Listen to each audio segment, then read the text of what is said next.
All right, you nutty Yule-logs, how you doing? Season's greetings to you.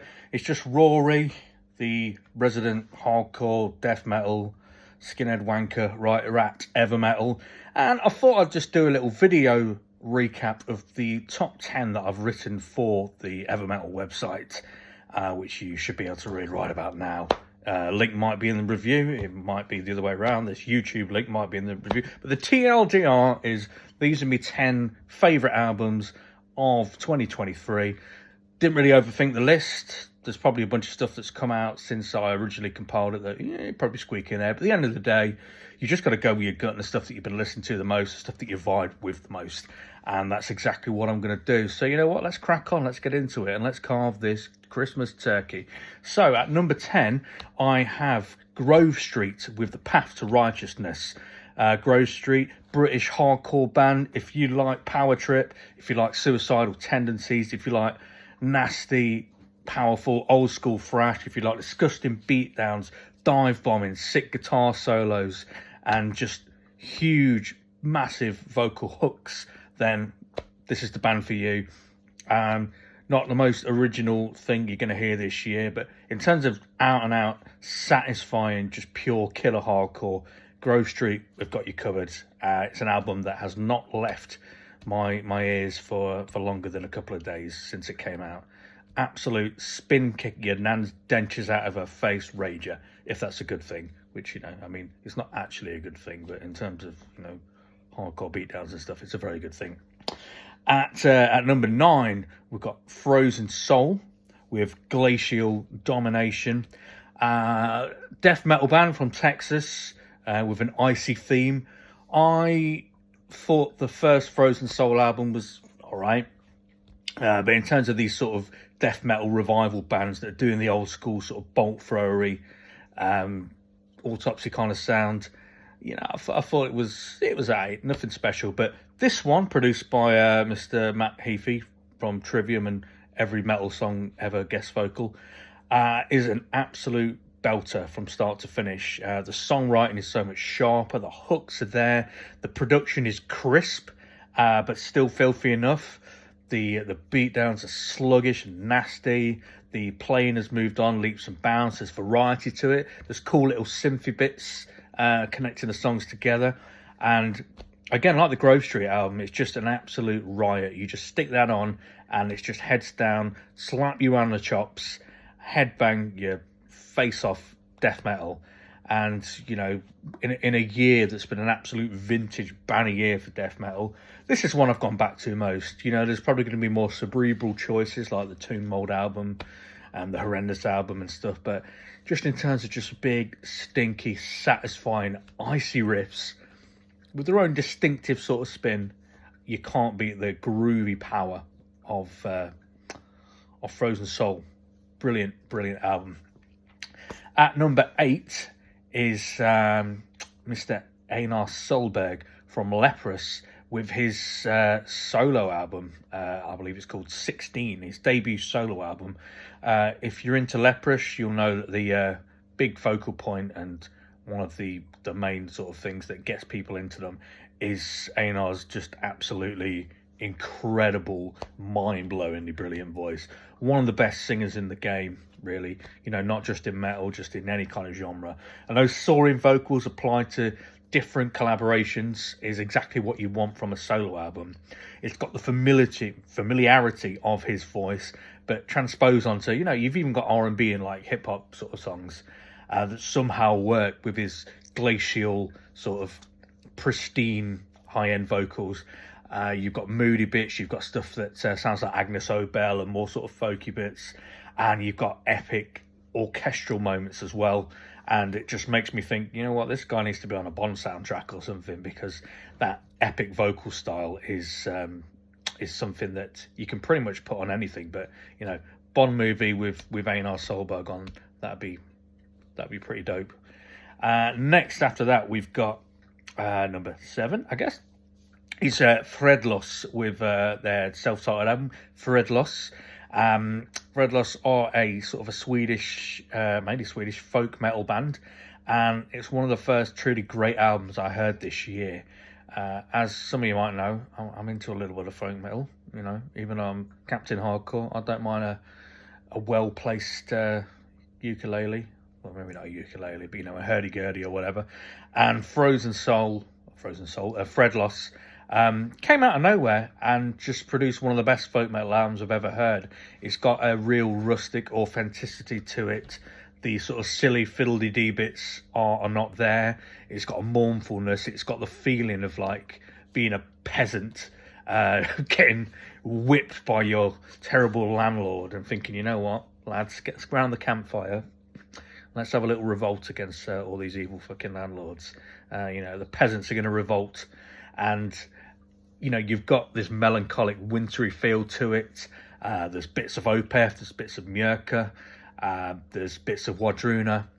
Stunning vocal performance throughout. There's a bit of heaviness and grit to it, but it really is sort of the real deal. An album absolutely blew me away. I gave it a 10 when I reviewed it, and I bloody well stand by that score because I've been listening to it since it came out and since I got it in like late January, early February. So yeah, Fred Loss, go check it out, do it up, get involved. At number 6 is Baroness with Stone. Baroness, what they did was they made a Baroness album. I put it on and I liked it, and that's all you got to do with me really. But nonetheless, a lot of people moaned about the production on the last 2 Baroness albums, particularly on Gold and Grey.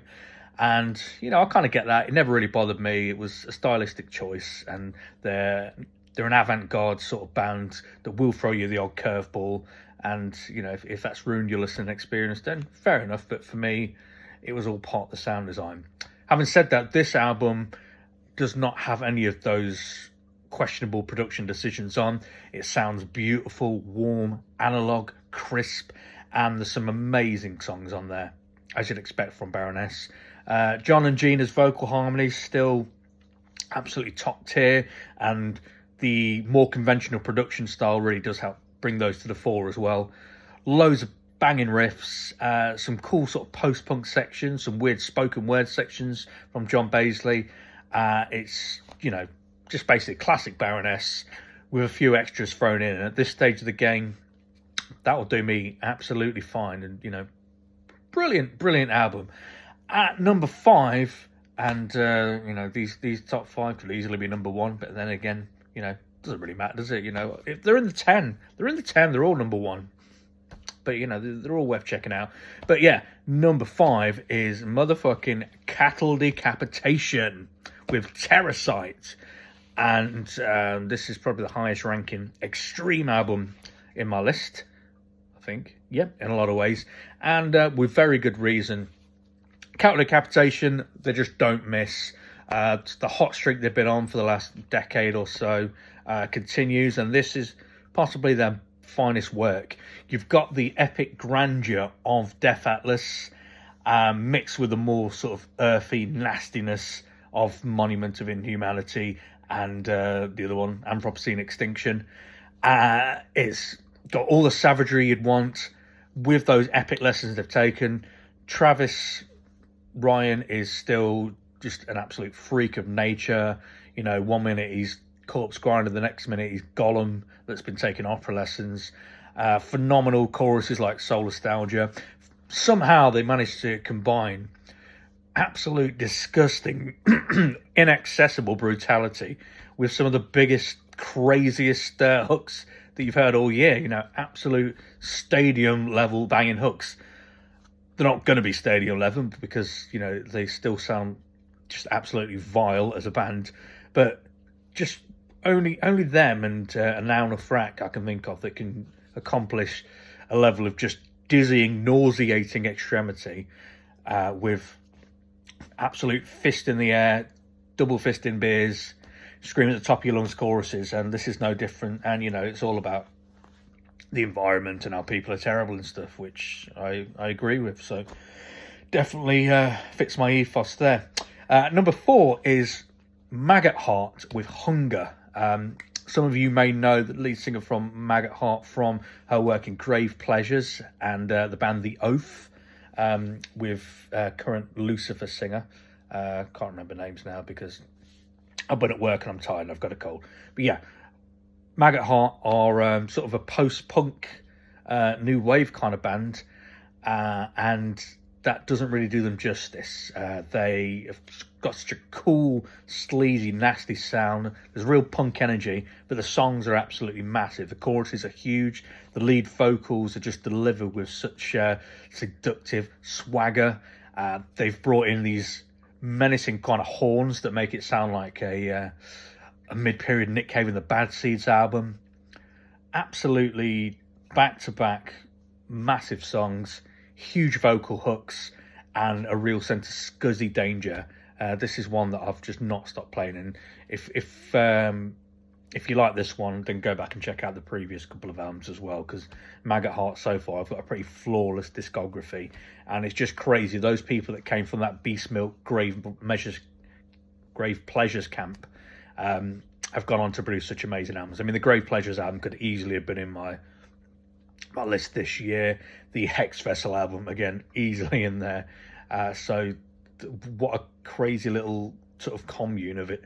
Incredible musicians that little scene has produced. At number 3, this might surprise some people. It's one that I gave a 10 out of bloody 10 to. It's Code Orange and The Above. Like I say, could easily have been number 1. Code Orange, they don't miss. They are a divisive band. I could kind of see why, but realistically, they are still one of the most thrilling, innovative, and exciting heavy bands that have burst onto the scene in the last decade or 2 decades. And The Above is no different. They've got more of an eclectic palette on this one. The glitchy, futuristic, yet 90s throwback hardcore is still very much there. But also you've got these massive alt rock songs now. And there is more of an analog feel. There's more of a Smashing Pumpkins sort of influence to some of it. Billy Corgan shows up on one of the singles. But there's still that element of danger. You've got trip hop in there at the same time. You've got normal hip hop. You've got 2 of the nastiest, most brutal fucking hardcore songs I've ever done as well. You've got cinematic moments. But, it owes as much to clipping and Arm & Hammer and alt hip hop as it does to hardcore, as it does to nu metal, as it does to alt rock. They are just truly one of the most unique bands around, and they don't miss. And The Above is no different. It's one of those, again, I've not stopped playing, and I'm still only just scratching the surface. Is it their best album? Before I would have gone, probably not quite, but now, I don't know, there's an argument there. Then finally, at number 2 is probably my most played album this year, is Blood Command with World Domination. And this is hot off the heels of Blood Command releasing an album only last year, which was fucking incredible. This is the second album with Nicky Broman, formerly of Pagan, and talk about just fitting like a glove, just a match made in heaven. The minute this woman has joined that band, who've not had a lot of luck with lead singers, it's just been the absolute icing on the cake. And to get an album so soon after Praise Armageddonism, which was just, for many people, the best Blood Command album, it's amazing. And again, this just combines everything that I'm into in a lot of ways. They are still very much a punk band. They're a nasty hardcore band in places. There's disgusting D-beat and power violence bits in there. But then there's just straight up pop songs. There's 90s sort of sophistopop sort of songs. Then there's some really obnoxious hip hop in there as well, and everything in between. They are just one of the most thrillingly creative bands out there. And this album's got 20 tracks on it. It's about 34 minutes long, and there's just not a dull second there. It is just pure. It's like having your old iPod on shuffle and just all of your favourite songs from all your genres being spat out at you. But it is an absolute headfuck, but somehow it completely makes sense. And God, I hope we get another Blood Command album soon, because they are on an absolute tear. Such a wild run of form, and there's no more life-affirmingly exciting rock and roll band operating at the moment. And if you haven't caught them on tour, if you haven't checked them out before, my God, you need to get on Blood Command, guys. Come on, wake up. And at number one, on the opposite end of the joy spectrum, is the Reverend Kristen Michael Hayter, formerly Lingua Ignota, who some of you will remember from the Caligula album, and whatever the other one was called, the last one, and All Bitches Die. She is a force of nature, somebody that deals with really traumatic, painful subject matter, and she's retired the name Lingua Ignota after pretty much sort of completing music with it, essentially. This is a classically trained singer that melds that with noise and just really industrial sounds. Not a lot of actual out-and-out metal, but the heaviest thing you're going to hear. But this album is sort of a rebirth for her under the name Reverend Kristen Michael Hayter. And this is where she pretty much kind of kisses that Lingua Ignota trauma project goodbye. And it's a religious album in a way. There's loads of sort of traditional arrangements of old gospel and Appalachian songs. And there's her own original contributions to that as well.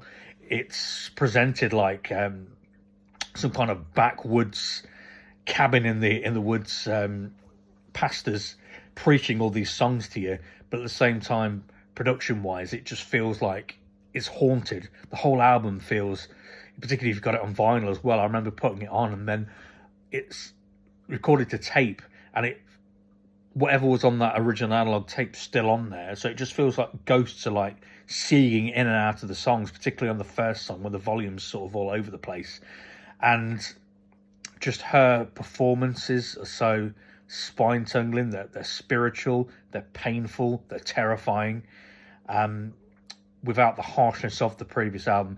There's sections where she's sort of speaking in tongues, and it's really sort of unnerving, and it just there's nothing like it that stirs up such bizarre emotions and conflicting emotions within you.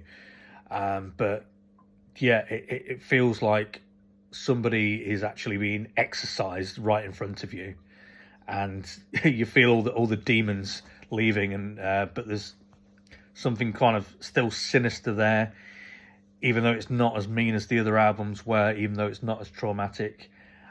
There's nobody else in music operating like her, and I just absolutely love this album. It is, and it's one that I have been able to play quite a lot without sort of, wanting to break down in tears, which has not always been the case with her work. But yeah, pretty much, one or two listens in, I thought, yep, this is number one.